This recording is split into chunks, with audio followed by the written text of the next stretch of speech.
Y muchísimas gracias a la asociación, ¿no? A Mar de Zombies por, bueno, por contar conmigo, por invitarme a compartir un poco de mi experiencia con vosotros y espero que, bueno, que sea una charla amena y que se puedan resolver sobre todo dudas, ¿no? Que pueda ser algo útil.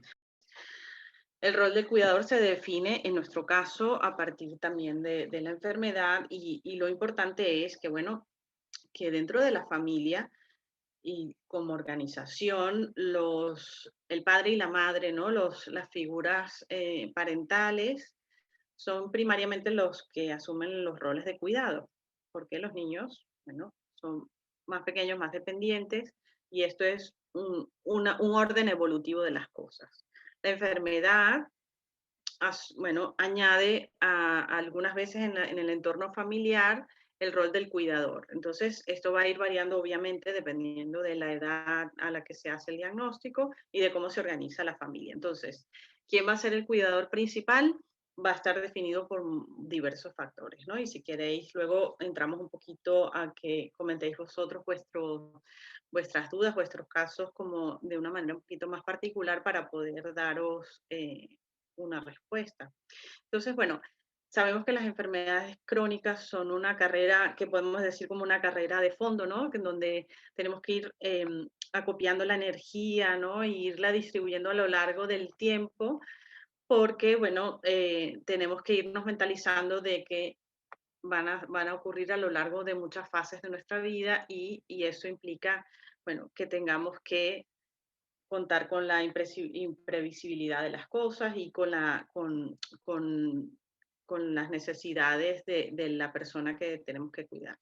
Y esta relación, bueno, tiene sus características. A veces nos llevamos bien con la persona con quien nos cuida y a veces no nos llevamos bien. Esto puede pasar. A veces nos llevamos bien en algunos momentos y luego la relación puede deteriorarse. Entonces, un concepto muy importante aquí tiene que ver con la relación y cómo vamos a hacer para cuidar estas relaciones. Y esto tiene que ver con cómo el cuidador no solamente cuida a otros, sino se deja cuidar a sí mismo, ¿no? Porque parece que luego es un rol que se queda un poco, pues se puede quedar un poco fijo, ¿no?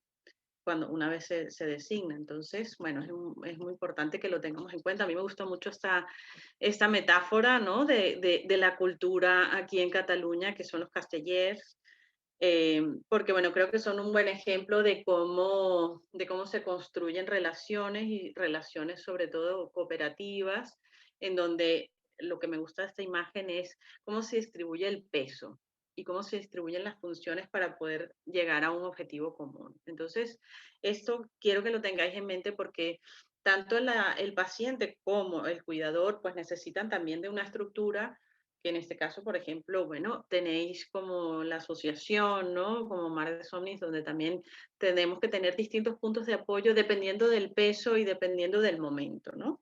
Entonces, esto se trata un poco de encontrar el balance y de detectar cuándo está desequilibrado, ¿no? Si nosotros estamos viendo un espectáculo donde están ¿no? Las joyas castelleras, vemos cuando también los castillos se desploman, cuando hay puntos de desequilibrio, cuando hay cansancio, ¿no? Cuando hay condiciones que son adversas que, bueno, que hacen que no se pueda sostener esa estructura. Y esto es un concepto que creo que es muy importante que lo tengáis, sobre todo los que estáis familiarizados con la cultura catalana o que lo que estáis aquí, porque, bueno, seguramente los que tienen familiares o amigos que participan en esto lo saben de sobras. Entonces, cuidar tiene que ver con una tarea y con una relación que inicialmente es asimétrica. ¿Eso qué quiere decir? Bueno, que no es tanto de igual a igual, porque en el momento en que tenemos una enfermedad, la enfermedad desequilibra un poco la balanza y hace que, bueno, la persona que tiene una enfermedad necesite ciertos cuidados durante su enfermedad para, bueno, para hacer muchas cosas en su día a día. Entonces, ¿eso en qué se basa? Bueno, que hay algún tipo de dependencia de parte de la persona que tiene la enfermedad, que puede ser física, que en algunos momentos puede ser emocional o incluso mental, ¿vale? Entonces, esta relación que es asimétrica implica la necesidad del rol del cuidador. Entonces, bueno, claro, el cuidador que cuida a la persona enferma tiene como una explicación muy lógica. Esto todos me diréis, bueno, esto es obvio, ¿no? No sé para qué os habéis traído a la psicóloga para hablar cosas que ya sabemos. Lo que no siempre exalta a la vista es cuando emocionalmente nosotros no podemos deshacer esta relación asimétrica y no dejamos que la persona que inicialmente necesitaba ayuda para gestionar su enfermedad, pues sea independiente y se mueva distinto dentro de la asimetría y busque otro punto de equilibrio. Entonces, otra imagen que quiero que tengáis en mente es la del balancín. El balancín bueno, que vemos en los parques infantiles, que es algo bastante común para nosotros, que el equilibrio no siempre es fácil de conseguir, ¿no? Aunque lo pensemos como algo obvio, ¿no? Y sobre todo esa línea muy delgada entre el concepto que tenemos de proteger al otro cuando el otro nos necesita, cuando ese otro, bueno, en este caso tiene que ver con la enfermedad, ¿no? Que va a necesitar orientación, cuidados, apoyo, ¿no? Para el tratamiento, para llevar al día a día, para hacer adaptaciones en su día a día. Cuando dejamos que esa línea, ¿no? Que define la protección no se convierte en una sobreprotección y no nos deja salir de aquí. Entonces, la sobreprotección ya implica una descalificación del otro y esto es algo que tenemos que tener en cuenta. Cuando yo creo que el otro no puede hacer las cosas o no puede sin mí, lo estoy descalificando. Ya no estoy contando con su capacidad para salir adelante y para intentar buscar soluciones por sus propios medios. Nosotros en el rol de cuidar y en el rol sobre todo que se ejerce dentro de las familias, lo que tenemos que tratar de desarrollar e incentivar es en lo que la persona pueda ir desarrollando sus propias capacidades, incluso dentro de una enfermedad crónica, que aprenda a llevar su enfermedad y que pueda ir al médico y que pueda a su entorno de amigos explicar lo que le pasa y que en esa explicación saber cuándo tiene que pedir ayuda a otras personas que no necesariamente van a ser su cuidador principal o la persona que es más referente, ¿vale? Y ya con esto paso muy rápidamente a que, bueno, que tenemos que, cuando ya sobrepasamos un punto en donde el cuidador siempre está en ese rol de cuidador y no sale de allí, tenemos puntos en donde esa persona se puede sobrecargar, ¿no? Y cuando ese vínculo se sobrecarga, bueno, y no nos cuidamos y no sabemos entender o atender cuáles son esas señales de la sobrecarga, pues nos podemos enfermar, ¿no? Tanto física como emocionalmente. Entonces, tenemos que tener en cuenta un poco tanto la sobrecarga física, que es la que posiblemente veamos más conscientemente, como la sobrecarga que nos puede implicar emocionalmente, ¿no? Y nuestra salud mental. Esto es muy básico y lo paso muy rápidamente. Son cosas que también, son consejos que a veces salen en internet, ¿no? Algunas de estas cosas a mí me hacen pensar y me hacen reflexionar, ¿no? ¿Cómo es eso de saber pedir ayuda, por ejemplo? Hay personas que sienten que tienen que poder con todo, ¿no? Y que sobre todo el cuidador principal se mentaliza, ¿no? Para no enfermarse, para tener, poder con todas las tareas de casa, de fuera de casa, del trabajo. Y a veces en esa mentalización que puede ser saludable, pues no saber cuándo parar o no saber en qué momento pedir ayuda, ¿no? No sentí cuando uno se siente impotente, cuando uno se siente agotado, cuando uno se siente muy desgastado, pues podemos necesitar pedir ayuda. Y no es fácil, sobre todo para la persona que asume el cuidado, pedir ayuda, porque estamos recordando que tenemos esta relación que es así. Y cuando esta persona que está aquí, que es la proveedora de cuidados, necesita también ayuda, tiene preocupación de, bueno, ¿qué va a pasar? ¿No? ¿Qué va a pasar con esta persona? Y tampoco nadie quiere estar aquí, ¿no? Sobre todo si no estás enfermo.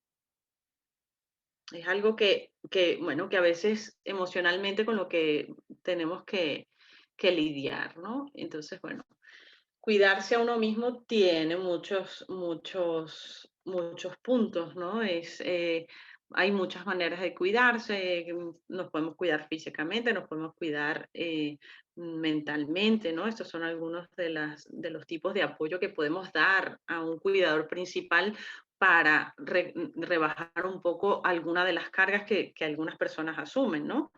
Que pueden ser cosas más, como decir, materiales, ¿no? O que pueden ser cosas más instrumentales, ¿no? Desahogar con algunas tareas el trabajo que se pueda tener dentro de poder cuidar emocionalmente, contar con personas o con un espacio en donde se sienta, donde se pueda hablar, donde se sientan escuchados, donde se puedan intercambiar las preocupaciones, las inquietudes y también donde encontrar ideas o consejos, ¿no? Información que pueda ser útil para encontrar una manera de ir llevando lo mejor posible todas las situaciones, ¿no? De incertidumbre, los momentos en donde hay cambios, donde a veces es difícil de lidiar dentro de la relación. Y bueno, sabemos que hay como muchos puntos aquí a abarcar. Lo comentábamos con Elisenda y con Francesca que, bueno, mi idea con estas primeras láminas son daros como, bueno, ir despertando vuestra memoria, vuestras inquietudes que sabemos que están ahí, que vosotros tenéis más experiencia que yo, sobre todo en llevar una enfermedad como la epilepsia y bueno, la idea es que podamos intercambiarlo, ¿no? Entonces, ya me despido para la parte de la presentación con unos mensajes para llevar a casa sobre, bueno, cuándo nos tenemos que cuidar. Y con algunas frases que me parecen importantes que podemos pensar, ¿no? Cuando ya no podemos cambiar una situación, ¿no? Cuando estamos delante de algo como una enfermedad, ¿no? Como la epilepsia, que en algunos casos, bueno, puede remitir y puede ya desaparecer. En otros casos no, ¿no? Es algo que es para toda la vida. A veces nos vemos delante del reto bueno, si no podemos cambiar esa situación, podemos a veces cambiar nosotros la manera en cómo nosotros lo vivimos, ¿no? Esa mirada que tenemos. Entonces, aquí pongo una imagen del ave fénix, que es una imagen que a mí me gusta mucho, ¿no? Y bueno, que puede representar un poco el punto en donde esa situación nos lleva a un límite y nos podemos quemar, pero que bueno, que sabemos que el ave fénix también es una metáfora de cómo nos podemos regenerar, ¿no? Cómo podemos cambiar y transformarnos, ¿no? Entonces, el primer paso no te lleva a donde quieres ir, sino que a veces, bueno, te saca de donde estás. Y esto es importante. A veces pedir ayuda, bueno, no va a ser la panacea, ¿no? A veces decimos, bueno, ¿para qué voy a preguntar o para qué lo voy a consultar, ¿no? Si mi problema no tiene solución. Pero bueno, a veces nos puede ayudar a sacar la cabeza y ver las cosas de una manera diferente. Y bueno, con esta última frase, ¿no? No podemos volver a veces atrás, ¿no? Para cambiar cómo empezaron las cosas, pero sí que podemos saber cómo poder ir hacia el final y construir ese camino para llegar hacia el final, ¿vale? Y esta es la parte bueno, la parte del renacimiento, de la regeneración del ave fénix, en donde, bueno, podemos cambiar el final. A veces no nos gusta cómo empieza la historia o en qué momento de la historia nos topamos con las dificultades, pero ciertamente podemos tener ideas de cómo transitar en ellas, ¿vale? Y ya con esto despido un poco la parte de la presentación y tengo muchas ganas de escucharos y de saber vuestras inquietudes y responder las que estén a mi alcance. Lo digo porque has tocado un tema como, yo creo que es como interesante, que es cuál es la línea entre el cuidado y dejar independencia, o cuidado y tener independencia, porque claro, Claro, no solamente hablamos de cuando un niño es pequeño, también el niño crece, ¿no? claro. Entonces, puedo tener un hijo que tiene 40 años y tiene epilepsia, entonces, ¿dónde está el límite, ¿no? Entre el cuidado y el sobreproteger? Sí, Exactamente. ¿Cómo se maneja esto, Irene? claro. No se me Claro, sí, yo creo que, bueno, es un tema, ¿no? Que veo que, bueno, yo creo que la palabra dependencia nos genera, ya nos chirría, ¿no? Un poco, porque lo escuchamos en muchos ámbitos, a veces incluso dentro del ámbito de las relaciones de pareja, ¿no? Nadie quiere depender de nadie, ¿no? Tratamos de ser autónomos, de ser independientes, pero bueno, yo creo que lo que tenemos que puntualizar es que nos necesitamos, ¿no? Las personas, los seres humanos somos seres sociales. Yo creo que el concepto ideal sería el de interdependencia, ¿no? Que era lo que apuntaba Santiago. Necesitamos a veces ayuda o asistencia o mira a alguien que nos recuerde algunas cosas o que nos haga ciertos apuntes, ¿no? Para tener en cuenta y poder sobrellevar el día a día. Yo creo que hay que fomentar la autonomía lo más posible, ¿no? Desde un niño que se le ha diagnosticado pequeño hasta un adulto joven o un adolescente que ha recibido el diagnóstico, ¿no? Es como lo importante es recibir información, formación y ayudar a asimilar un poco todos esos cambios y poderlo gestionar de manera que lo pueda hacer yo y que cuando ya no pueda hacer yo, buscar un poco en quién me apoyo, ¿no? Si yo no está mal dejarnos ayudar y no está mal que nos cuiden. Nosotros teniendo también una enfermedad podemos cuidar emocionalmente a una persona o podemos cuidar a alguien que con quien, ¿no? A quien tengamos afecto. Entonces, esto yo creo que son cosas que yo voy a poner aquí un poquito de picante, ¿no? Con esto que estaba diciendo Elisenda, un poco por la experiencia de conocer muchas personas, muchas familias, muchas mujeres y hombres, ¿no? Que han estado en roles de cuidado. Yo creo que es como una meta lo que plantea Elisenda, ¿no? De intentar llegar allí, ¿no? Poder aprender a cuidarnos a nosotros mientras cuidamos también de otras personas, ¿no? Yo creo que ese es como un desafío, en verdad. He visto casos en donde hay personas que no se cuidan a sí mismas y cuidan al otro por encima también, ¿no? Entonces, lo importante es saber qué consecuencias tiene eso, ¿no? Porque es una decisión. Hay personas que, bueno, se dejan para el último de la fila y dicen, bueno, no, primero tienen que venir todos los demás y no tengo tiempo para esto, no tengo para, ¿no? Para mí. Y eso, bueno, tendrá unas consecuencias que son importantes que las sepamos, ¿no? Van a tener unas consecuencias a nivel físico, van a tener unas consecuencias a nivel psicológico y emocional, ¿no? Entonces, es una parte que se está sacrificando, como bien dice Lisenda, ¿no? Ojalá tuviéramos también integrado la idea de cuidar, ¿no? De cuidar el entorno, cuidarnos a nosotros, pero bueno, a veces no somos muy coherentes los seres humanos con respecto a esas dos polaridades y cuesta un poquito, ¿no? Pero yo creo que un poco estos foros, estos webinars, consultar, escuchar, ¿no? Abrir las orejas, hablar, ¿no? Intercambiar ideas nos puede llevar a poder tener en cuenta más cosas que a veces se nos pueden escapar y que alguien cuide de nosotros y nos diga, oye, te estás olvidando de esto, ¿no? O sea, a veces no somos tan conscientes y lo tenemos que aprender a ver, ¿no? Pero no nos sale a veces a algunas personas de forma tan natural eso de cuidarnos a nosotros mismos, aunque se nos dé bien cuidar a otros, ¿no? Eso lo digo por el síndrome un poco que se describe como el del cuidador, ¿no? Del cuidador quemado, ¿no? El burnout, que también puede pasar en algunos trabajos, ¿no? En algunos oficios, algunas profesiones. Entonces, bueno, a veces necesitamos como muchas luces para tenerlo en mente cuando se nos olvide, ¿no?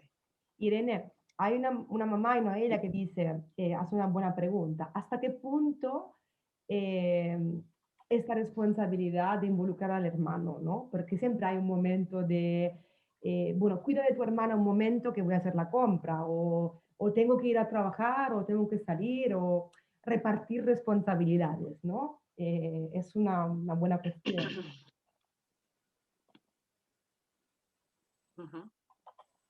¿Cómo lo ves? Sí, sí, sí. Perdona porque se me fue un poco la idea de la pregunta. ¿Me escucháis? Sí, sí, sí. No sé si se ha parado. Vale. Sí, sí, el tema de los hermanos es también muy importante.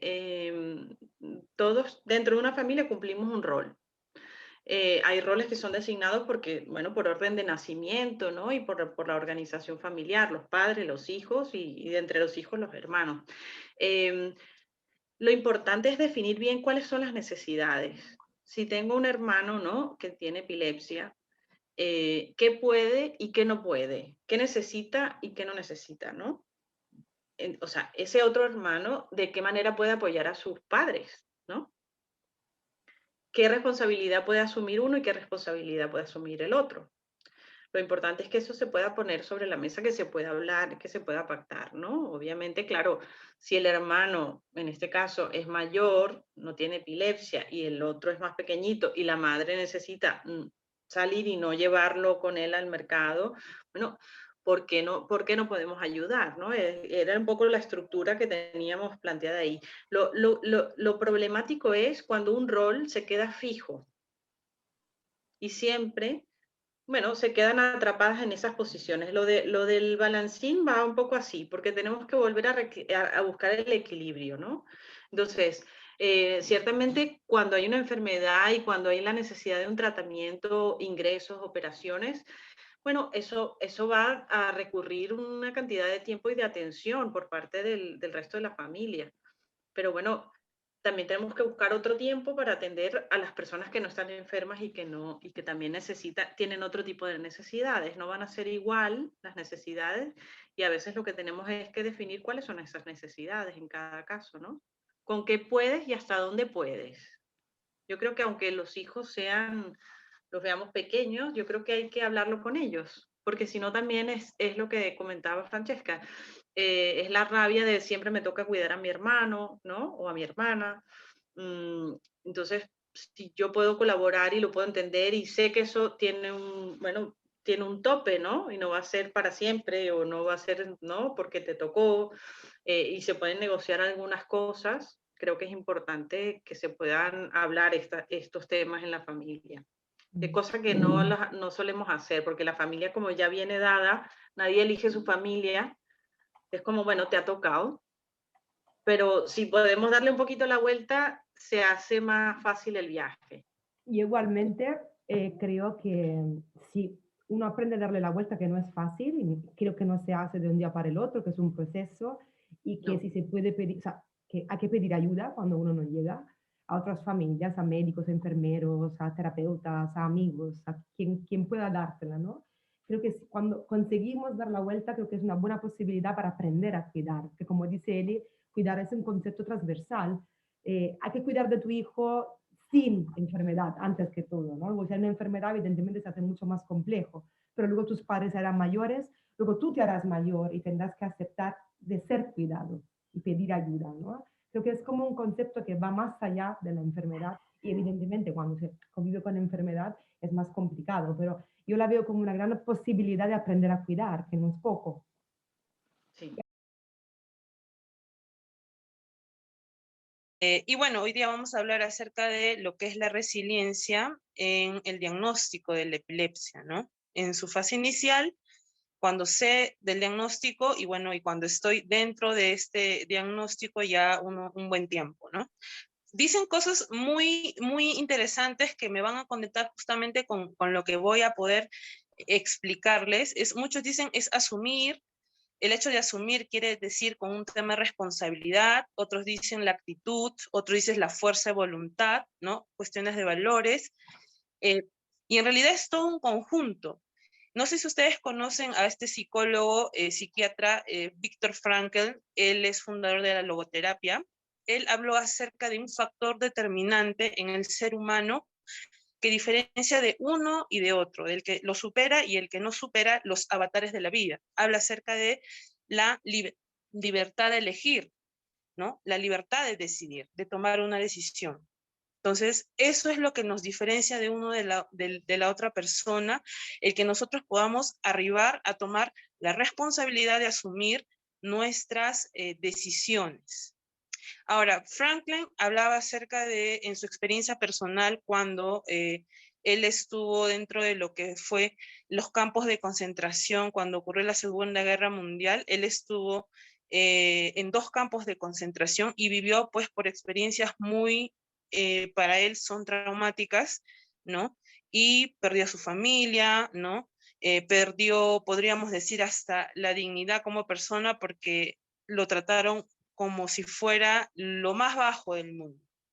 Y no solamente a él, sino a todos los judíos y a todas las otras personas, pues no, que los alemanes, ¿no? Reclutaban en estos campos de concentración. Entonces, él en su experiencia habló acerca de que el ser humano, aún en las peores circunstancias, puede tomar la decisión en base a la actitud que tiene hacia la vida, como decía Francesca, ¿no? Depende de la actitud que tenemos hacia la vida. Y quizás muchos de ustedes dirán, pero ¿cómo poder tomar una actitud positiva, una actitud distinta, si tengo una situación tan compleja? Por ejemplo, he perdido un ser querido, mi economía va mal, ¿no? Me diagnostican con epilepsia, ¿no? Me dicen que tengo cáncer, ¿no? Y otras cosas más. ¿Cómo yo puedo, a pesar de todas estas circunstancias, cómo yo puedo cambiar, como dicen, pasar de un estado a otro estado?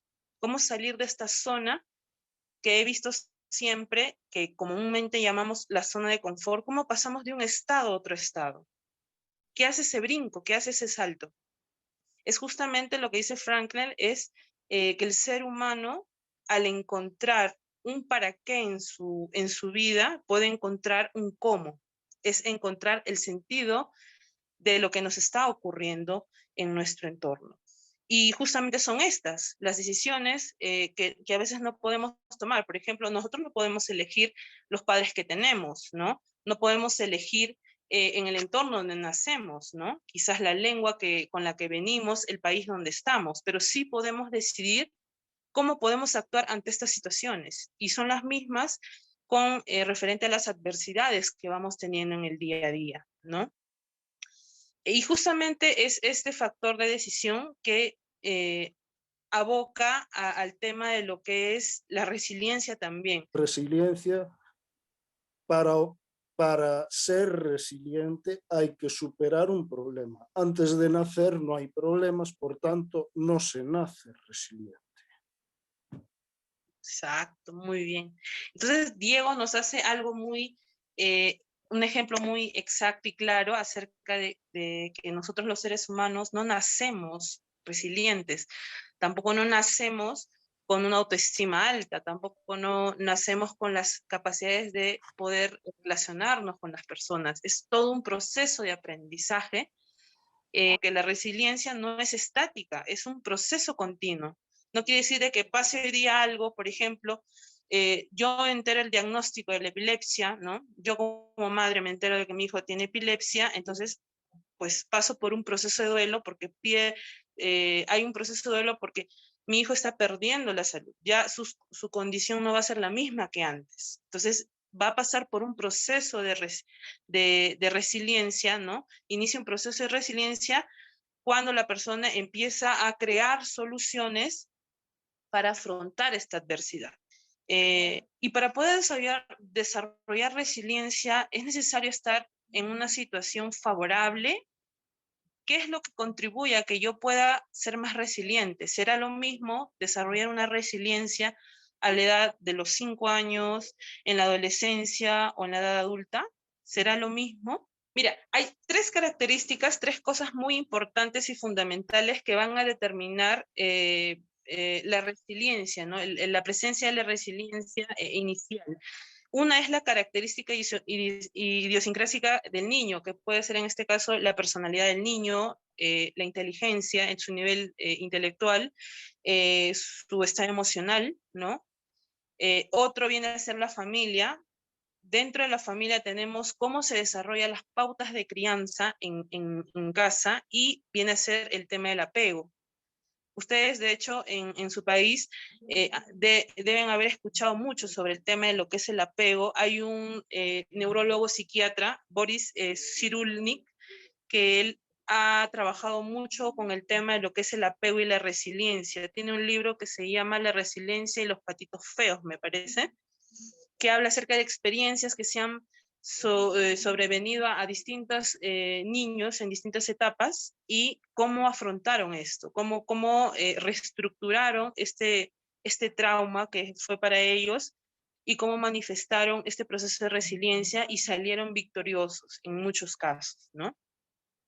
Lo otro viene a ser la particularidad de la comunidad, ¿no? El ser humano es un ser social, entonces no puede andar solo. Aún si estemos solo de manera presencial o real, igual estamos acompañados de alguien, ¿no? Por ejemplo, puede tener a mi mascota, no lo sé, o también el hecho de tener una idea sobre alguien superior a nosotros, ¿no? El ser humano siempre desea estar acompañado, sentirse acompañado. Eso no quiere decir que es imposible. Sí es posible en la medida en que, como dice Frankl, cambiemos la actitud hacia la vida, si le encontramos el sentido de la vida. Y este proceso de encontrarle un sentido a la vida es desde muy pequeños, ¿no? Cuando empezamos a enseñarle el propósito de la vida, el sentido de la vida a nuestros hijos, ¿no? A nuestros hijos adolescentes.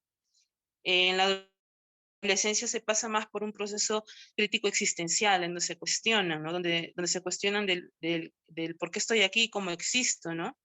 Entonces, aquí es donde los padres también entran a orientar a los jóvenes acerca de cuál sería el sentido de la vida, ¿no? El propósito de su vida. Ahora lo pensaba porque veo a Laura, ¿no? Y como, claro, Laura es como una historia muy cercana, es una historia muy bonita también, donde la mamá tuvo que hacer su proceso de aceptación y educar a su hija que fuera una mujer fuerte, y cuando fue una mujer fuerte, la hija tuvo que enseñar a su mamá a desprenderse de ella.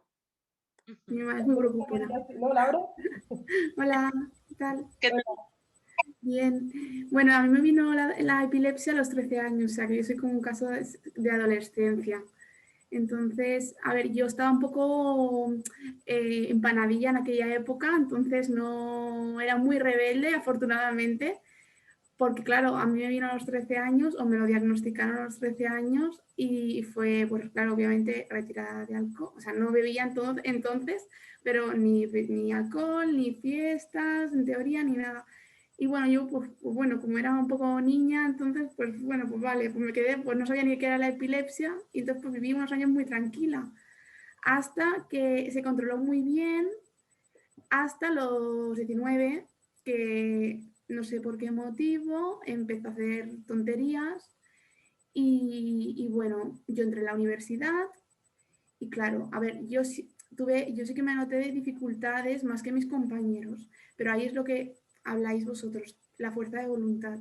Yo creo que es muy importante pues si tú ves que tienes dificultades, pero si tienes un objetivo, pues yo creo que hay que trabajar. Obviamente, unos tienen más dificultades que otros, que yo también hablo desde mi perspectiva. Obviamente habrá gente que tenga muchas más dificultades y muchos más problemas y crisis que yo. Yo afortunadamente tengo crisis de ausencia. Luego con 21 convulsioné un par de veces, pero las convulsiones se controlaron. También me vinieron alguna mioclonía, pero lo que yo tengo es ausencias y afortunadamente hago vida normal. Pero sé de familias que tienen niños o gente con muchas crisis y tampoco puedo decir yo, bueno, pues sé positivo cuando yo hago una vida dentro de lo que cabe bastante normal y gente que no la hace así.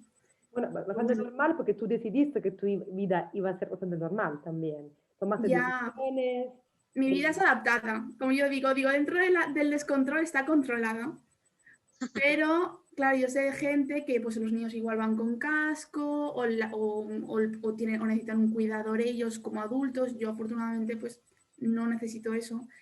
Pero yo creo que todos en diferentes grados necesitamos un poco de optimismo y ser un poco positivos porque tampoco hace falta todos tener una carrera universitaria, ni todos ser aquí el presidente del gobierno, ni mucho menos.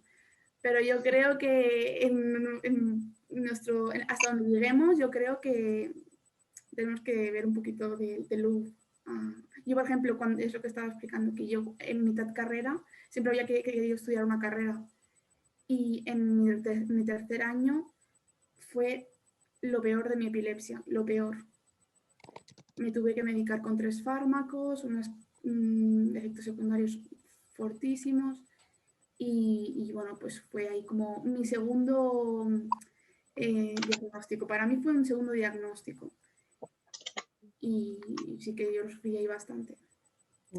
Yo quiero hacerte una pregunta, ¿no? Y que creo que a algunas mamás o papás que les puede ser útil, ¿no? El hecho de cuando decidiste, por ejemplo, irte a vivir a otro país, ¿no? ¿Cómo esto ha movido el sistema familiar? ¿Cómo has tenido que, claro, ahí tomar decisiones tiene consecuencias también?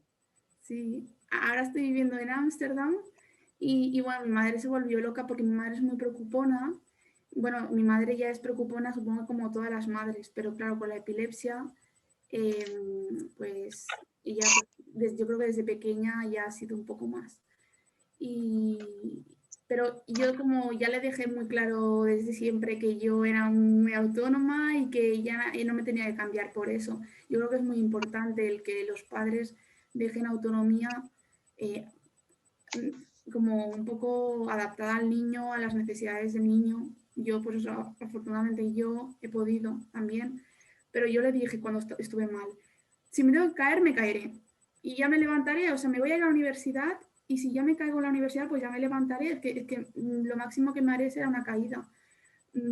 Pero yo tengo que vivir mi vida y no puedo estar con vosotros toda la vida, porque a mí puede ser que esté bien por una caída, pero me voy a ahogar y me va a dar ansiedad. Es que al final era una ansiedad vivir así y eran peleas y cualquier cosa era, Laura, ¿estás bien? Laura, pero era todo el día y claro, yo al final así, yo creo que ninguna persona puede vivir con esta dependencia, pero ni de 12 ni de 40 años y mucho más cuando creces. Es, yo creo que la persona tiene que también ser un poco libre. Y yo creo que a veces es mejor un golpe que tanta angustia. Bueno, buenas noches a todos. Para los que no me conocen, yo soy Diana y bueno, hace unos años participé del proyecto y la verdad que me enamoró y ¿me oyen bien? Sí. ¿Sí? Va. Me enamoró totalmente el proyecto y empecé a conocer con más profundidad las emociones que se viven en la epilepsia, ¿sí? Cuando se es niño, cuando se es adolescente y también esto cómo se refleja en papá y en mamá, porque hay muchas preguntas alrededor. Entonces, hoy que estaremos hablando y el tema de hoy es emociones en epilepsia, pero sobre todo entender todo ese tsunami emocional, tanto cuando está creciendo nuestro niño, cuando no entendemos también qué nos pasa como papás frente a algo que a ellos les afecta. El tema también del cole, porque hay algunas preguntas de esto. El tema de vivir, ¿no? Convivir con la epilepsia, que tienen que ver también con vivir con las emociones alrededor. Entonces hay un título súper interesante que me encantó cuando lo pusieron y es Del miedo al enfado pasando por la impotencia. Y al final aquí se ve reflejado mucho de esas emociones que se viven, pero debajo de esa emoción siempre hay una necesidad quizás que no estamos viendo, que es lo que les quiero explicar hoy, ¿vale? No me voy a demorar mucho explicando, pero sí quiero que queden unos conceptos claros con respecto a las emociones. Porque, a ver, porque no sé si ven aquí la imagen bien. Sí. Vale. Miren, esta frase a mí me encanta y me fascina porque creo que en la sociedad se nos ha enseñado un poco a tapar la emoción y no vivirla, como si sentir estuviera mal, ¿sí? Y esta frase dice, una emoción no causa dolor, realmente lo que causa el dolor es reprimir esa emoción. Entonces, cuando nos sentimos quizás con vergüenza y no podemos expresarlo, cuando nos sentimos enfadados y quizás te enfadas y te dicen, hey, pero ¿por qué te enfadas o por qué estás triste? No es para tanto. Y quizás esa misma dinámica lo que va generando es mucha más incapacidad a nivel de regulación, porque no, pues básicamente nos han enseñado a esconder la emoción, ¿sí? Y también pasa mucho con papá y mamá. Entonces, quedémonos un poco con esto, ¿no? Y es empezar a hacer el clic en que las emociones no son malas ni buenas. De hecho, creo que es la sal de la vida y le permite a uno adaptarse, además. Sin emociones, ¿quiénes seríamos, no? Entonces, antes de hablar un poquito como más a profundidad, sí que me gustaría hablarles de cómo funciona nuestro cerebro a nivel emocional, porque no solamente es lo que sentimos, ¿no? Sino que hay todo un proceso detrás a nivel cerebral. ¿Y qué pasa? Nosotros no solamente tenemos un cerebro, yo le llamo tener 3 cerebros en uno, porque realmente cuando estamos sintiendo, lo estamos sintiendo desde este primer cerebro, que es el cerebro reptiliano, que es el que básicamente nos genera esa emoción. Es decir, por ejemplo, todos los sistemas neurovegetativos, ¿cierto? Si siento calor, frío, si todos mis órganos están funcionando, pero la emoción también llega directamente a a amígdala y a hipocampo. Y luego pasa además por todo ese circuito emocional. y luego lo procesamos a nivel frontal. ¿Qué pasa? En las edades entre de los 8 años más o menos a los 12 años hay un proceso de mielinización y frontalización en el cerebro de la mayoría de los niños. Entonces, a veces las emociones sí que son un poco más difíciles de llevar si no tenemos un ambiente primero que nos las modele y nos explique el cómo lo expreso, cómo saco esto que tengo aquí, lo quiero sacar, pero si lo que estamos viendo desde el contexto es que tapamos en vez de generarle estrategias al niño para que aprenda a regular, pues solamente nos vamos a quedar en estos dos cerebros, en el reptiliano como en el límbico. Y la idea es que a medida que vamos creciendo, pues usemos más nuestro neocórtex a nivel emocional. ¿Qué pasa? Esto no es solamente esto, ¿no? Eso pasa a nivel biológico, pero en realidad las emociones tienen que ver mucho más allá. Es decir, cuando yo me enojo, por ejemplo, cuando estoy triste o cuando tengo miedo, en realidad lo que yo estoy viendo en la punta del iceberg es solamente la emoción. Pongamos un ejemplo. Tuve una discusión con mi hijo porque me da mucho miedo, ejemplo a mí como papá, el tema de las crisis. Pero ¿qué pasa? Mi hijo quiere ir a jugar al parque, quiere estar con sus amigos y quizás no lo ve en esa dimensión, pero yo dentro de esa necesidad de proteger a mi hijo, quizás solamente con lo que me estoy quedando es con la emoción que él siente, que es frustración, rabia, ¿por qué no puedo? ¿No? Esa pérdida, digamos, como de libertad. Pero lo que realmente te está queriendo decir tu hijo es, mamá, yo me quiero sentir segura, quiero sentirme protegida, quiero sentir que puedo, ¿sí? Y a veces, ¿qué pasa?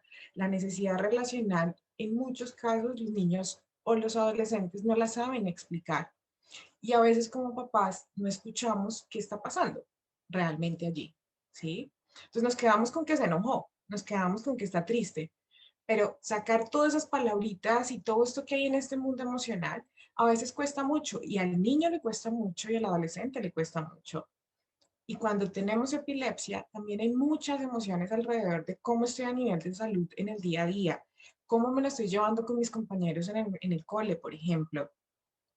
El tema también del bullying, que lo hablaremos un poco también con Carla, porque allí también se mueven muchas emociones. Entonces, en ese día a día que el niño está teniendo, solamente estamos viendo la punta del iceberg, pero no estamos viendo la necesidad relacional que hay de fondo. Entonces, al final la emoción lo que cumple es comunicar. El punto es que a veces, muchas veces tapamos la emoción, porque es lo que nos han enseñado, tapar, ¿vale? O sea, actualmente se tapa mucho con que ahora está el tema de las redes sociales, que a mí me encantan igual, pero generalmente buscamos una manera para evadir la emoción. Es como básicamente funciona, ¿no? El mundo en general. Pero la idea es enfrentar y sobre todo fluir con esa emoción y dejar ser las emociones, porque entre más las tapamos, todo lo que hay aquí debajo, que es la necesidad relacional, que es realmente por lo que estamos sintiendo, pues no lo expresamos. Y ahí es cuando empiezan a haber dificultades a nivel emocional y relacional, sobre todo en la convivencia en la casa, en el cole y demás.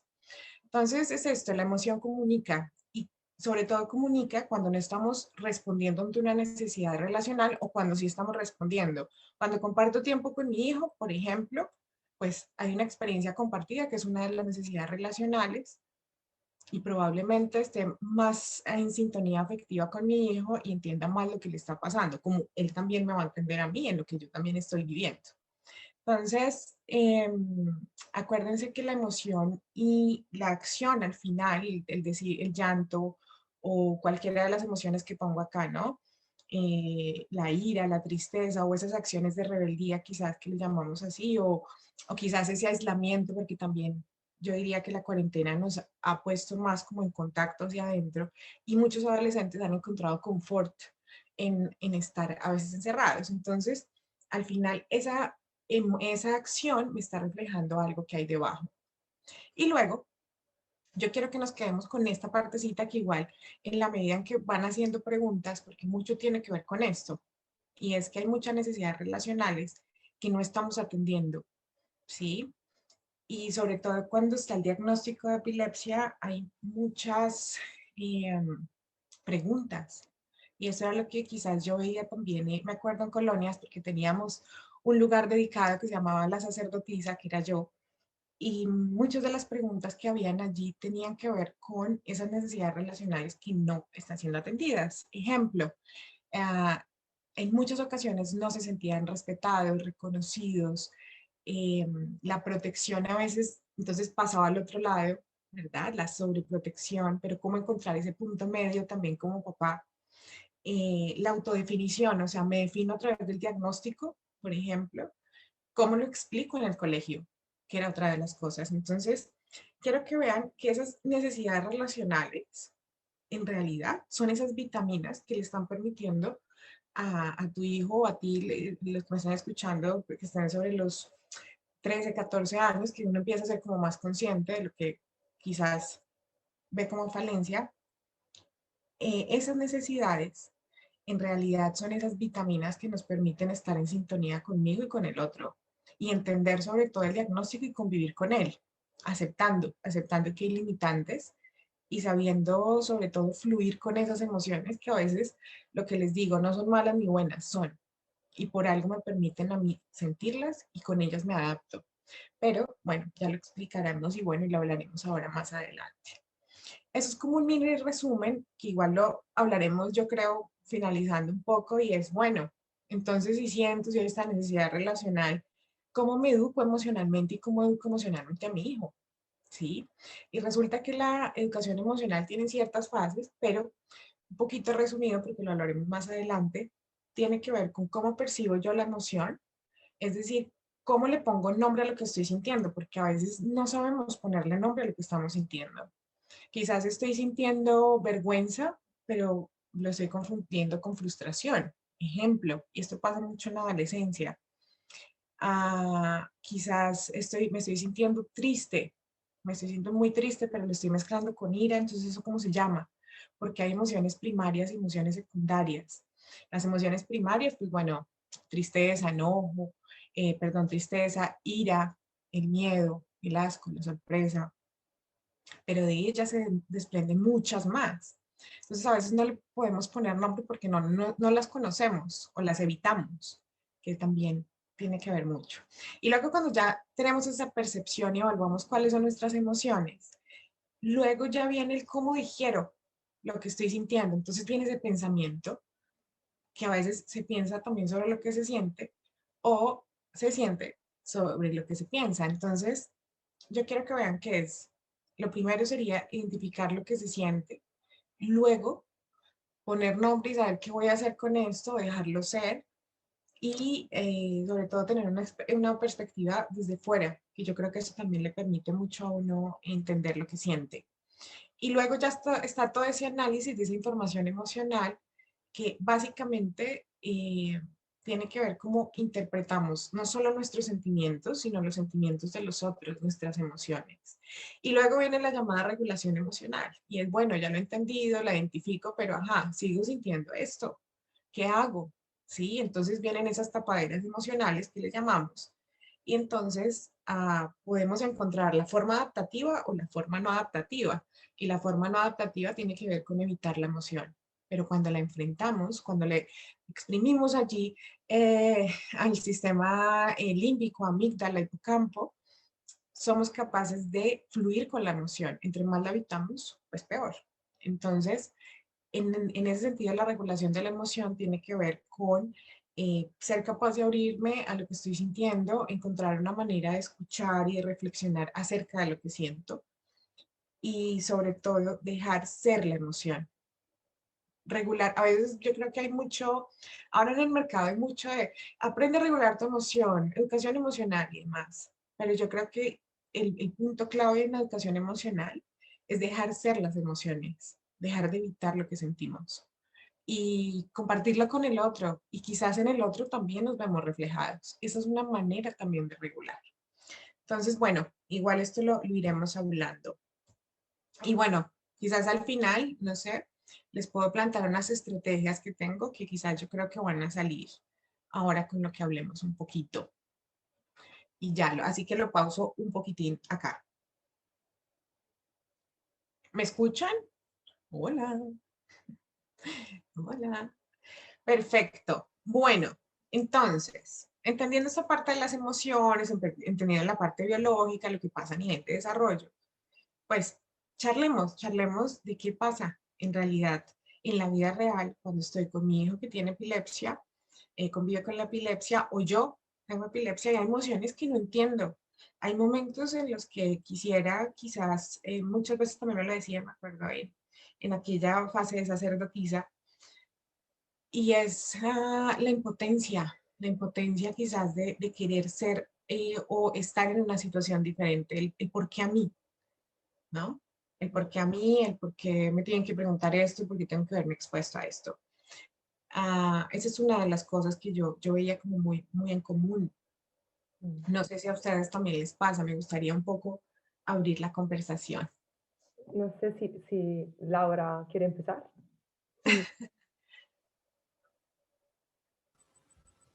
Bueno, pues yo sí, claramente, claro que he sentido esto y lo siento porque yo no tengo una epilepsia controlada. Mi epilepsia sí que me deja hacer una vida normal, pero bueno, normal dentro de lo que cabe la epilepsia, pero sí que obviamente esto está en mi día a día, estos sentimientos que unos días estoy mejor y me olvido de la epilepsia, pero hay otros días que yo creo que se va acumulando esto. Y hay días que no sé por qué, pues sí que como que yo digo, hoy me ha dado el bajón. Y digo, pues, o me da por llorar, y digo, pero no tiene mucho sentido que hoy llore.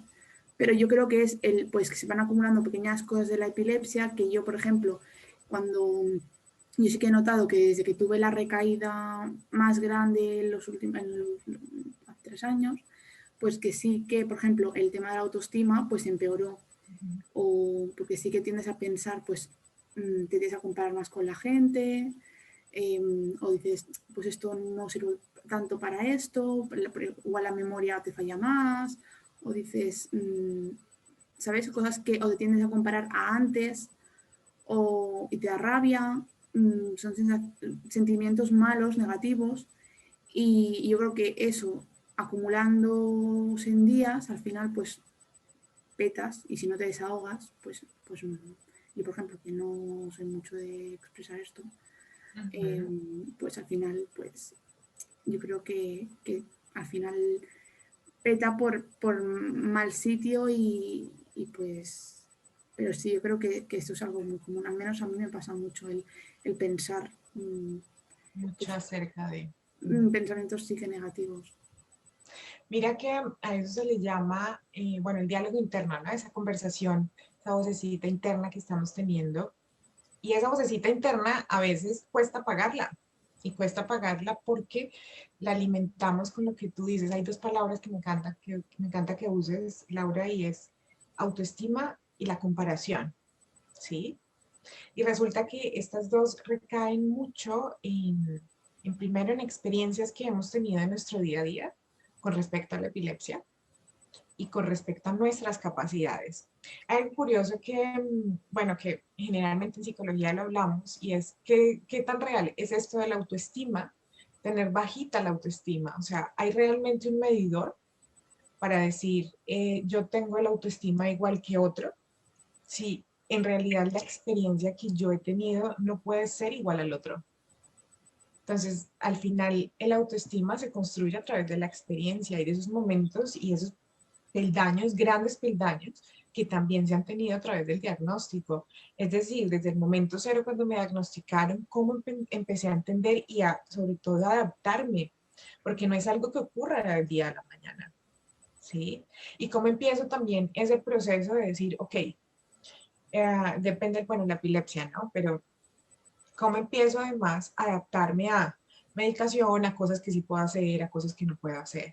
Pero si te das cuenta, la autoestima al final es un constructo que muchas veces, yo lo digo así, ¿no?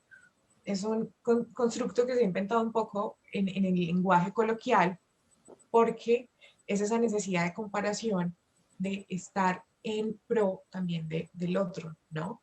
¿Y por qué no compararnos con nosotros mismos, con nuestros avances? ¿sí? Cuando tú dices, por ejemplo, ese bajón, y yo creo que a muchos también les pasa, y no solamente al niño, al adolescente o a ti, al papá también, ¿sí? A papá también le puede pasar. Ese bajón, ¿tú cómo lo gestionas? ¿Qué haces en ese bajón, por ejemplo? Me preguntas qué hago. ¿Qué haces en ese bajón, en ese momento emocional que vas para abajo? Pues nada, me lo como porque no hay mucho que hacer. Mira que tú estás diciendo algo genial y es vivir la emoción. O sea, es lo que les decía al principio. Entonces, queremos evitar la emoción porque queremos tapar la emoción para que se acabe pronto. No quiero estar mal y no quiero estar mal, ¿sí? Pero entre más la evitamos, a nivel biológico pasa algo y es que amígdala te está diciendo es que quiero salir, o sea, estoy triste, estoy enojada, quiero hacer algo para liberar esto. Y entonces lo que hacemos es tapar, ¿sí? Y tú lo que estás haciendo, de hecho, es muy bueno, pero quizás esto lo aprendiste también con el tiempo. Diana, Hablemos una... Dime. perdona, Sí. Diana, un segundo. Solamente quería decirte que llegó Carla también.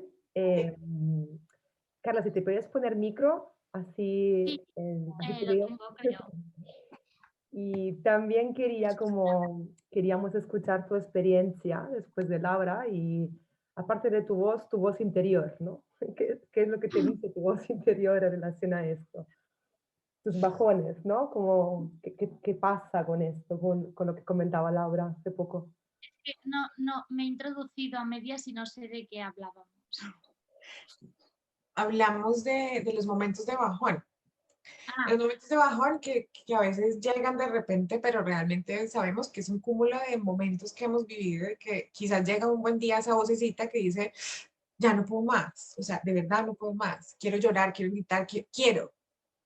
ya. ¿A ti qué te ha servido ahora? Porque claro, si lo vemos en más pequeñinas, más chiquititas, quizás reaccionaban diferente, ¿no?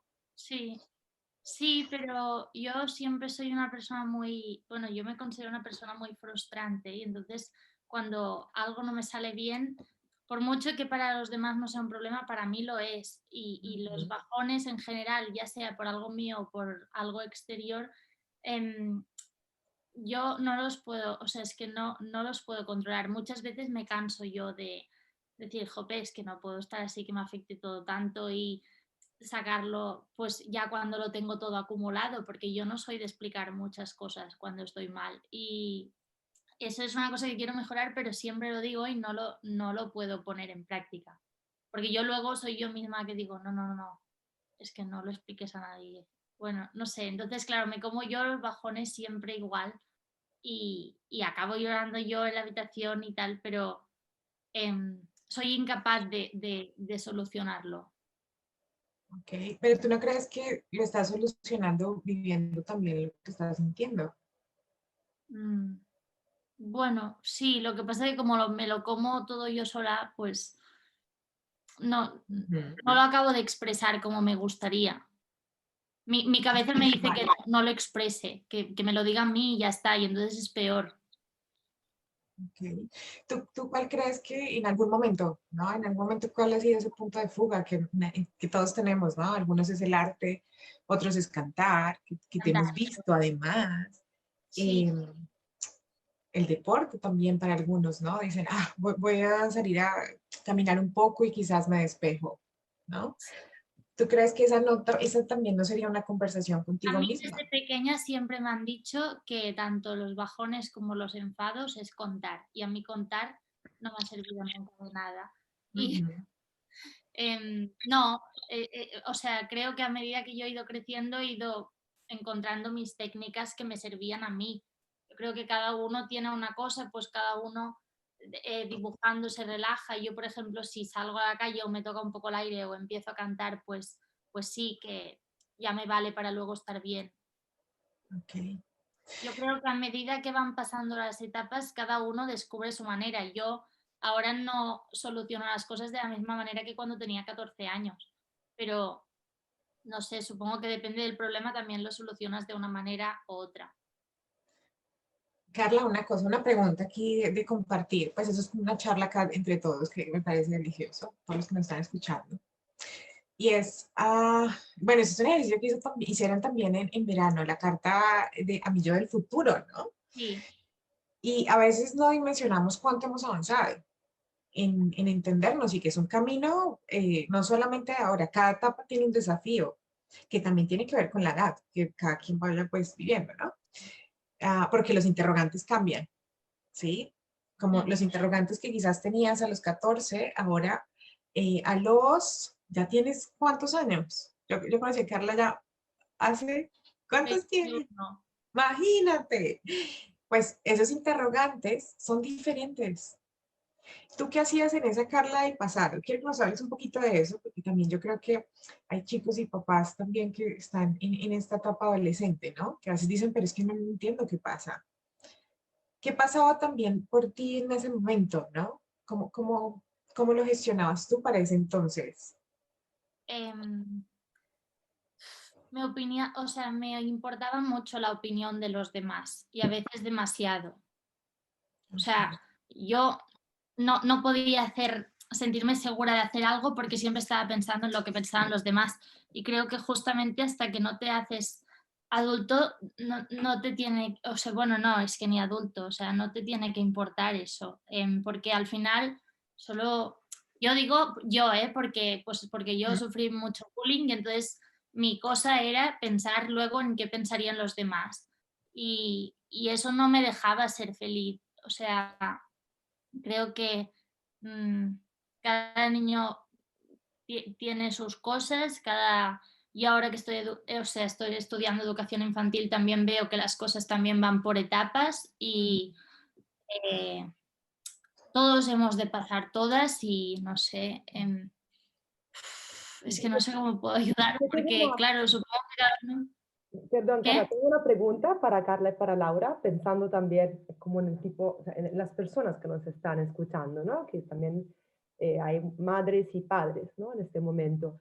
Pues, ¿cuáles han sido las estrategias que creéis que han sido, que habéis sentido como buenas, ¿no? O que os han ayudado de parte del vuestro entorno y cuáles recordáis como esto mejor que no, sin juicio, simplemente, no sé, un ejemplo, no sé, si prefería en aquel momento que no me preguntaban nada, ¿no? Prefería estar en silencio o me gustaba el hecho que me preguntaban cómo estaba, no sé, como cosas que, como consejos, ¿no? Que podemos dar también a una madre o a un padre que en este momento pues está como acompañando a un hijo que tiene 15 años, 16, o sea, como en una etapa cercana pero anterior.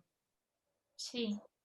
A ver, es que yo creo que cada es un mundo y cada persona es un mundo también, pero yo personalmente a mí lo que me fue muy bien ahora menos porque estoy mejor, pero cuando tenía crisis muy constantes era hablar mucho, era pues decir pues no me encuentro bien o hoy estoy tal, tanto con la familia como con amigos, que yo creo que los tenía hartos, pero que era como, pues iba con amigos y me decían, pues qué tal, y pues mira, hoy me ha pasado tal, hoy tengo este efecto secundario, hoy tengo tantas crisis, hoy tengo migraña.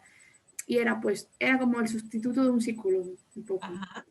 Y era el expresar lo que a mí me pasaba, mi malestar, mis dolencias un poco. O hoy pues no estoy tan bien de ánimo. Y era el expansionarme un poco y el reírme, el salir un poco de casa, no quedarme en casa, porque yo creo que es eso, el hacer otras cosas, no solo de la epilepsia, pero es que al final el ver un poco del mundo fuera de las cuatro paredes de casa, el ver gente, el hacer otras cosas, tener hobbies al menos, el estar entretenido, yo creo que es importante.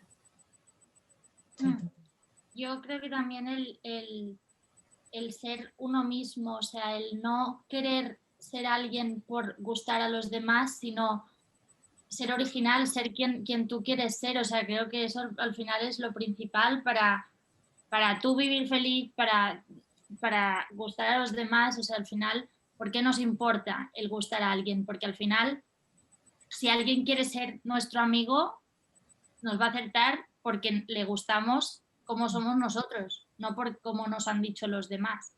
Entonces yo, por ejemplo, era mucho de salir al patio y si quería estar con un grupo, hacía lo que me decía ese grupo porque si no, no podía estar. Y eso al final no me sirvió de nada porque ese grupo le gustaba en ese momento, pero luego ya se olvidaron de mí. Y en cambio, cuando yo empecé a ser yo, que pues, vale, sí, soy a mi manera, soy un poco, pues, loca, pero era un poco...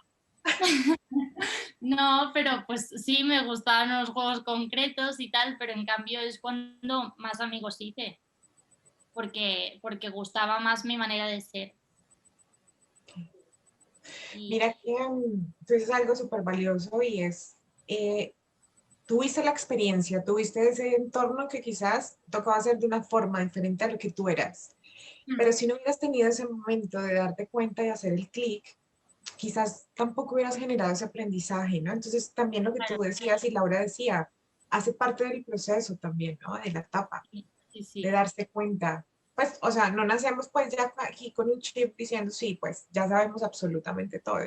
Creo que la experiencia... Y que no te encuentras, también no lo sabes eso, por eso que sí que en parte, claro, pues yo lo pasé mal en esa época, pero no me arrepiento porque ahora gracias a eso sé qué hacer y sé cómo ayudar a alguien que le pasa lo mismo. Tal cual. ¿Hay alguien que quiere tomar la palabra? Yo también animo, si hay mamás o papás que quieren preguntar algo sobre el acompañamiento de sus hijos, creo que es un buen momento para hacerlo.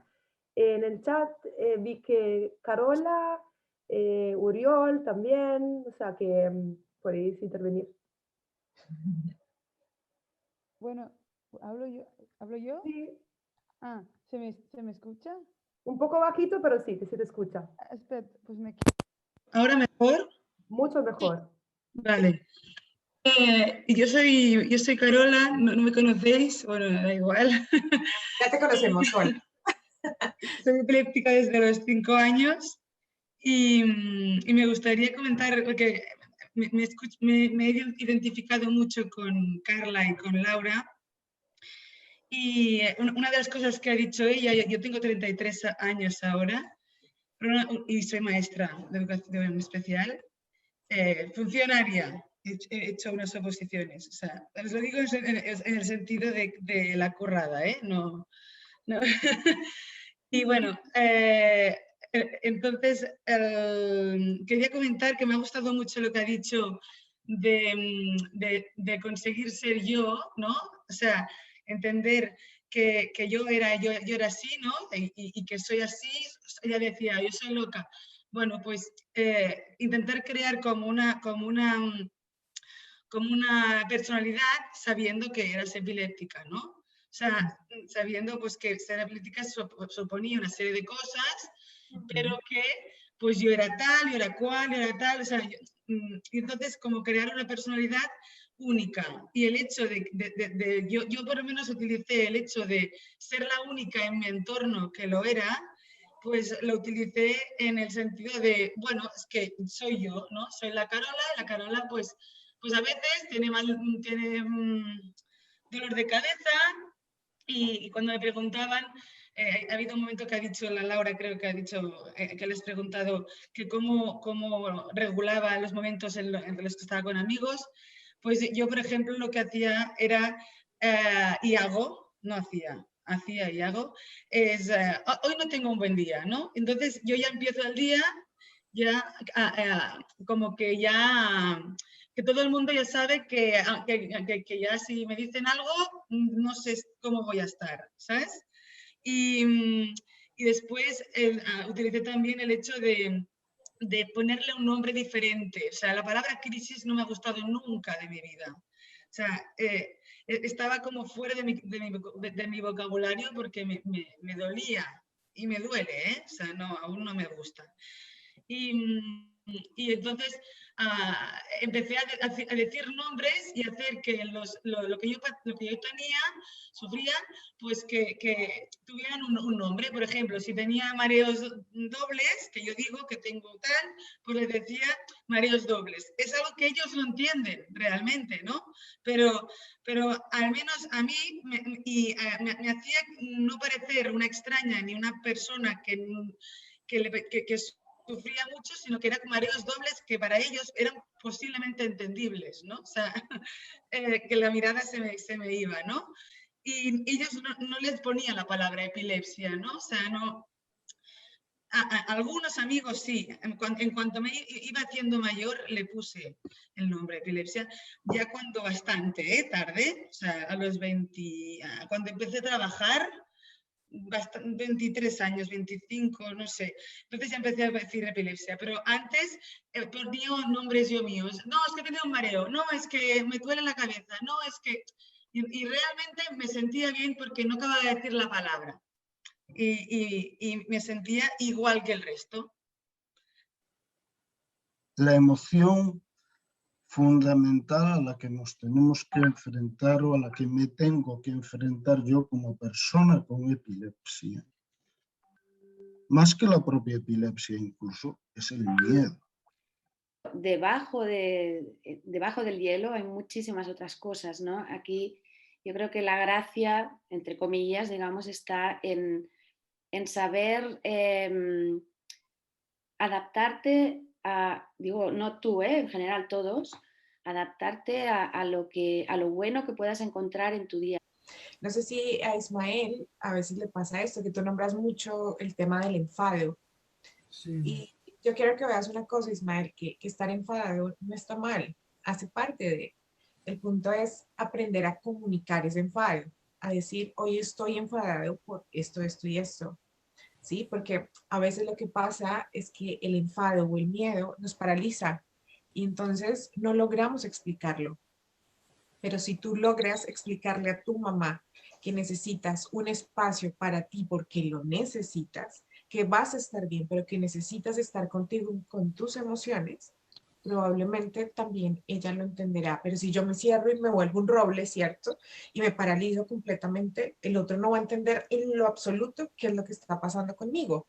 Y entonces, a veces los papás o las mamás o nuestros amigos también pasa, se preocupan y quizás se lo toman a mal porque no supimos o no sabemos expresar lo que estamos sintiendo. Yo sí que es verdad, soy la madre de Laura y sí que es verdad que soy muy preocupona. Mi marido me dice que soy muy gallina de mis polluelos, pero indudablemente la epilepsia pues agrava un poquito estas preocupaciones. Siempre de los 3 hijos que tengo, quizá estoy más pendiente de ella o me preocupa más un dolor o me preocupa más un problema. Bueno, sí, quizás sí. Quizás sí, y poco a poco los padres también vamos aprendiendo de vosotros. Vosotros cada día nos enseñáis a nosotros a cómo poco a poco sois más independientes y poco a poco pues tenemos que vivir cortando ese cordón que creo que en el caso de un hijo con epilepsia pues es un cordón doble y no es fácil tampoco en nuestro lado. Yo lo único que puedo decir es que me parecéis súper valientes todos, que os admiro muchísimo, que en el caso de mi hija ha sido un ejemplo para toda la familia, que le pilló a los 13 años, pero lo más grave lo tuvo en plena carrera y que ha sido una campeona y me parecéis todos, bueno, pues admirables. Mucho la charla, la verdad es que sí, y tienen muchísima razón con esto que dicen, porque yo también tengo la sensación de haber, en el caso de Carla, de haberla sobreprotegido durante muchos años, ¿no? Pero bueno, ahora intento hacer este ejercicio de, bueno, todas las madres y todos los padres de niños así, ya sabemos que a esta edad de los adolescentes o los jóvenes hay que soltar un poco la cuerda, porque claro, hay que dejarles volar, porque si no, ellos lo necesitan. Unos supongo que claro tienen más posibilidades que otros, pero bueno, en mi caso yo veo que Carla le va muy bien, que bueno, que cierre los ojos un poco yo al miedo que tengo de todo, pero y ella tira adelante. Entonces tu estrategia, podríamos decir que una de las estrategias es cerrar los ojos, ¿no? Sí, un poco sí. Bueno, está bien, está bien.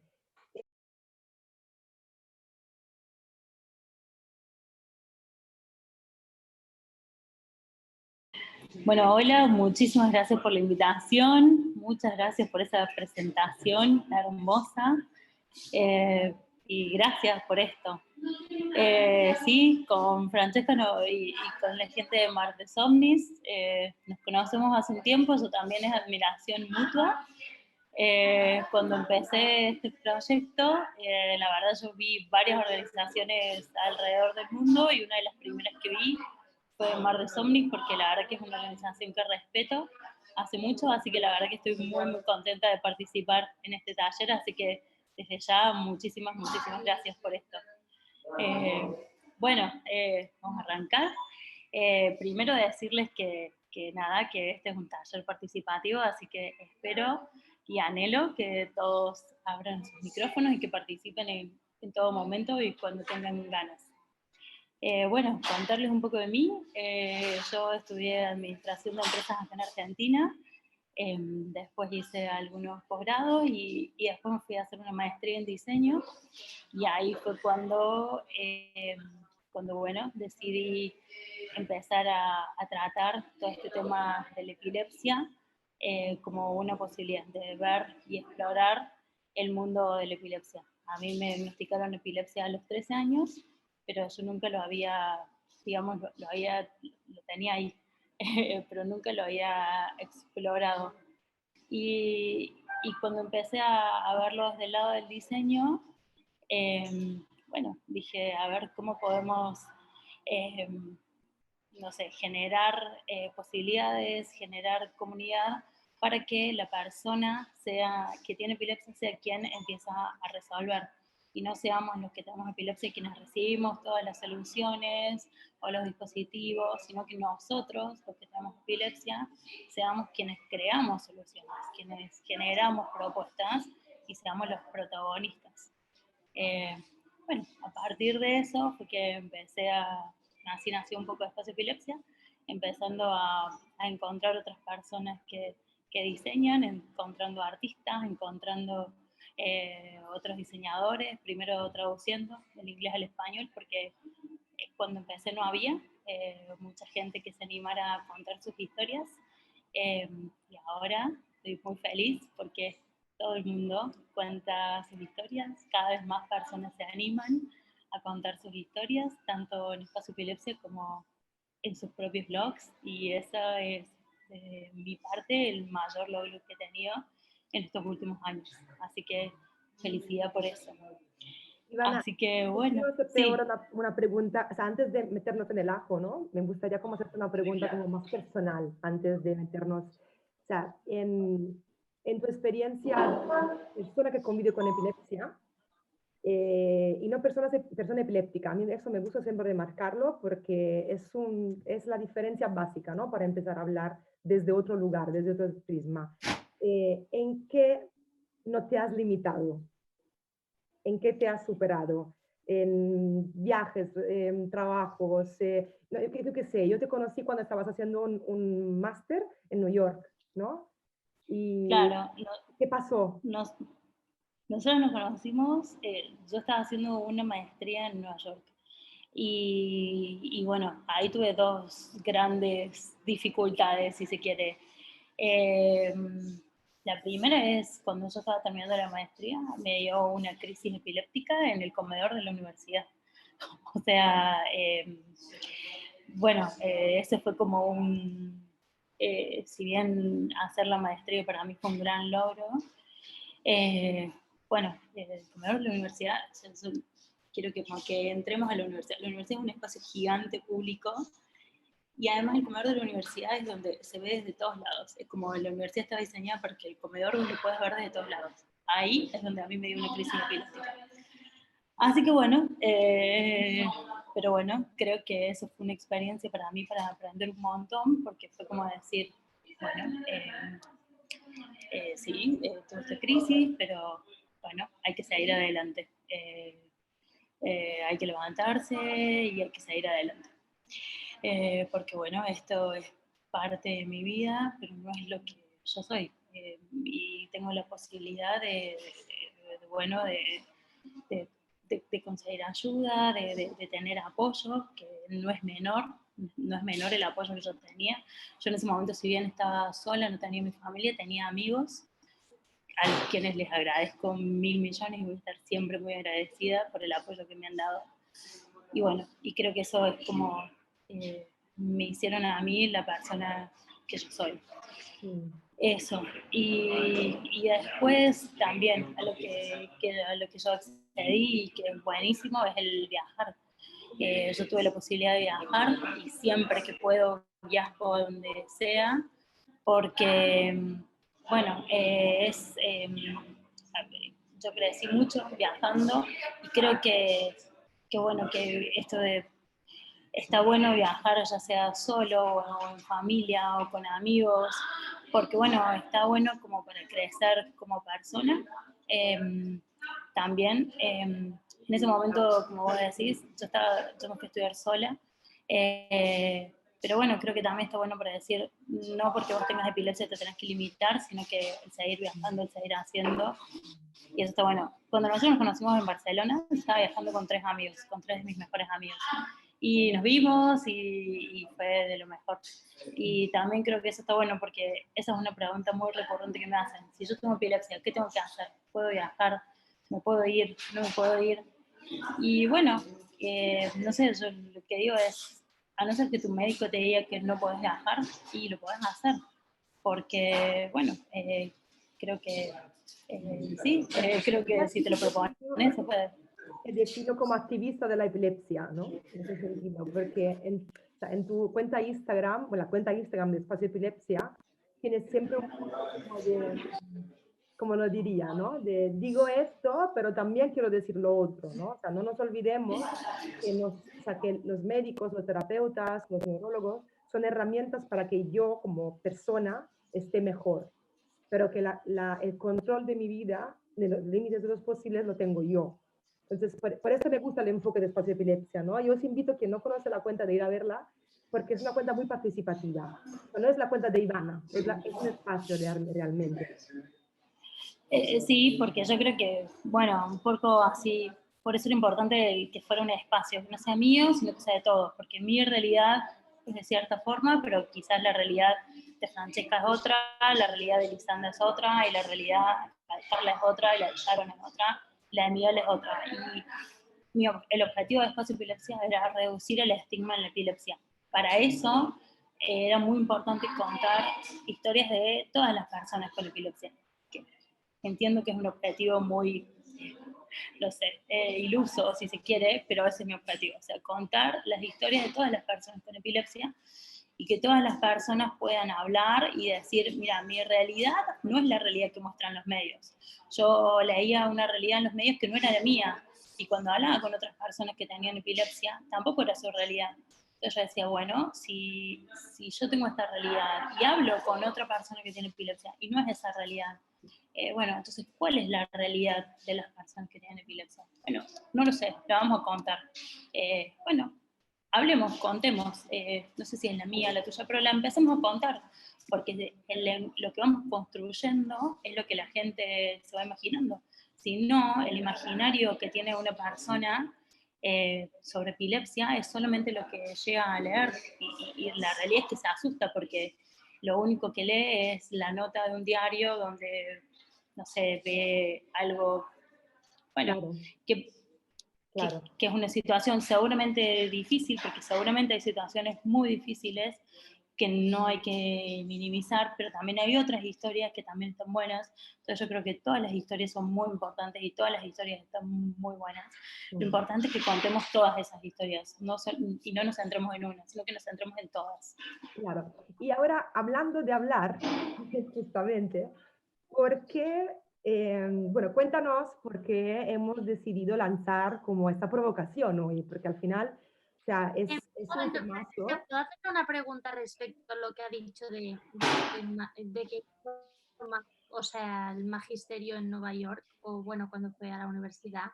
Es que claro. Yo, bueno, yo soy Carla, pero es que estoy estudiando educación infantil ahora y estoy en el primer año de un ciclo superior. Entonces, para el segundo año, cuando acabe, tengo planeado ir a la universidad a hacer magisterio, pero he dado tantos estudios con el tema de la epilepsia que no sé si voy como para sentirme yo bien y que los demás me miren como, ostras, esta chica va a la universidad o porque yo quiero. No, o sea, sé que me gusta esa profesión, pero no sé si yo podré hacerlo. Entonces tengo como ese miedo que yo ya no tengo crisis epilépticas, yo ya no me medico ni nada, pero la capacidad de estudiar pues me sigue siempre igual. Es como que voy a un ritmo más atrasado y eso quizá a veces me preocupa demasiado o por mí me preocupa lo normal. Lo que pasa es que tengo miedo y no sé, estoy como insegura. ¿Tú te sentiste insegura a la vez de ir a la universidad? ¿Dudaste? Creo que, mira, o sea, creo que todos cuando entramos a la universidad nos sentimos inseguros, absolutamente todos. O sea, le puedes preguntar eso a Francesca o a Elisenda y probablemente te van a decir que ellas también estaban inseguras. Y creo que es un miedo que tenemos absolutamente todos. Por ahí los que tenemos epilepsia decimos, y debe ser por la epilepsia. Pero creo que cualquier persona que vaya a la universidad tiene miedo y se compara muchas veces, que es algo que no deberíamos hacer, todos lo hacemos, que nos comparamos con nuestros pares y decimos, seguramente yo voy a ser menos inteligente que la otra persona y no voy a rendir y no voy a hacer. Pero no, la realidad es que, bueno, anda a tu ritmo. O sea, creo que algo que está bueno es decir, bueno, a ver, ¿cuál es mi ritmo? ¿Qué es lo que puedo yo hacer? Esto. Y si alguna vez no llegas, bueno, este año no llegué. Pero ese miedo y esa inseguridad, te lo firmo donde vos quieras, la tienen todos tus compañeros, todos tus amigos, porque nadie, sobre todo en los últimos años de la secundaria o en los últimos años no estoy segura de cuáles son los años académicos en Europa, nadie no tiene miedo de la universidad. O sea, todo el mundo tiene las mismas inseguridades.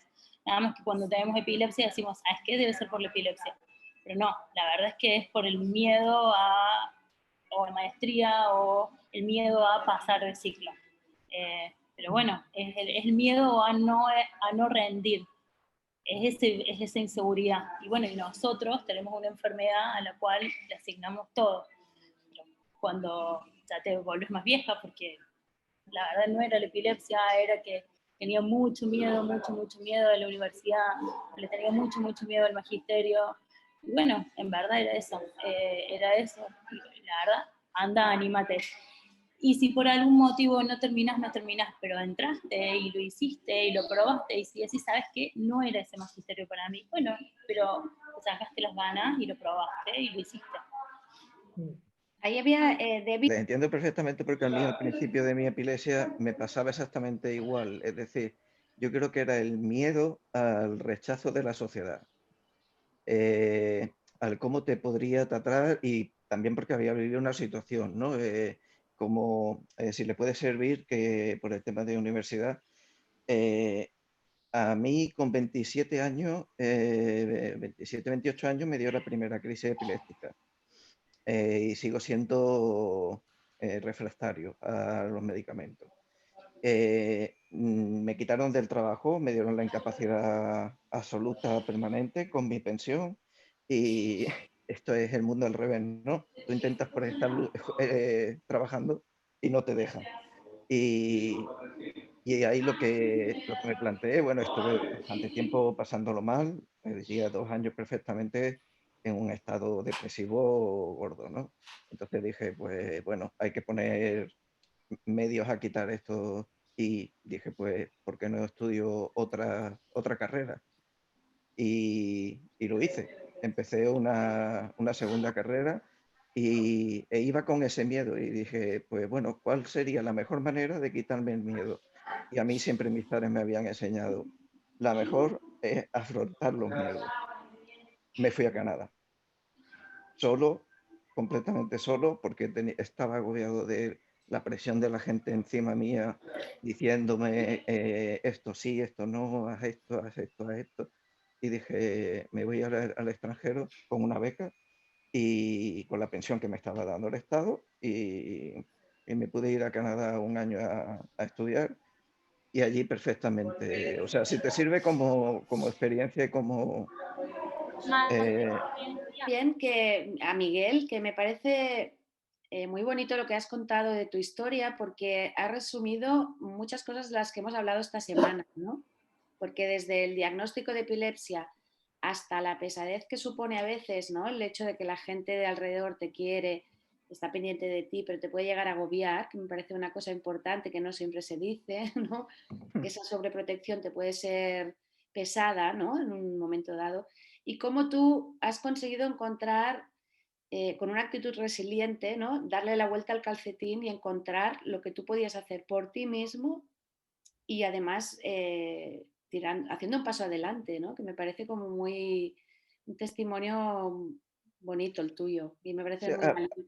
aparte de que cuando llegas allí a un país nuevo, a una casa nueva, bueno, allí las casas son inmensas, entran 11 personas, yo no sé cómo lo hacen, pero entonces todos son compañeros de piso y evidentemente lo primero que tienes que hacer es sentarte con ellos y decir, oye, puede pasar esto, esto, esto, esto, con ese miedo al rechazo, ¿no? Pero ves que a los pocos días nadie está encima tuya ni nadie está pendiente, o sea, yo creo que muchas veces, ¿cómo decir?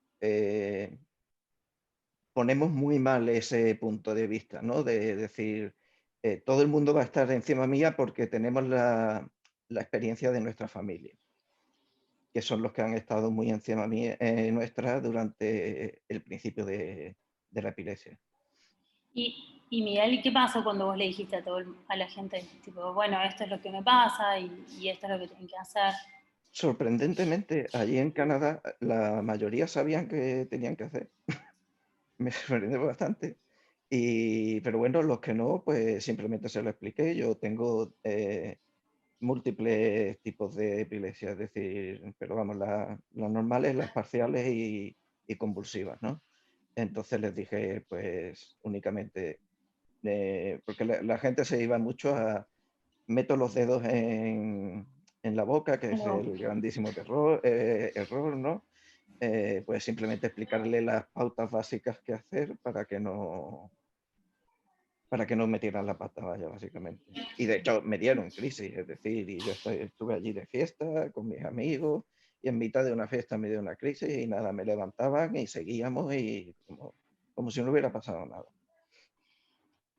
Y pasa nada por irme lenta y luego ya encontré el trabajo, pero lo importante también es visitar la universidad porque es una etapa bonita donde conoces a mucha gente y aprendes un montón.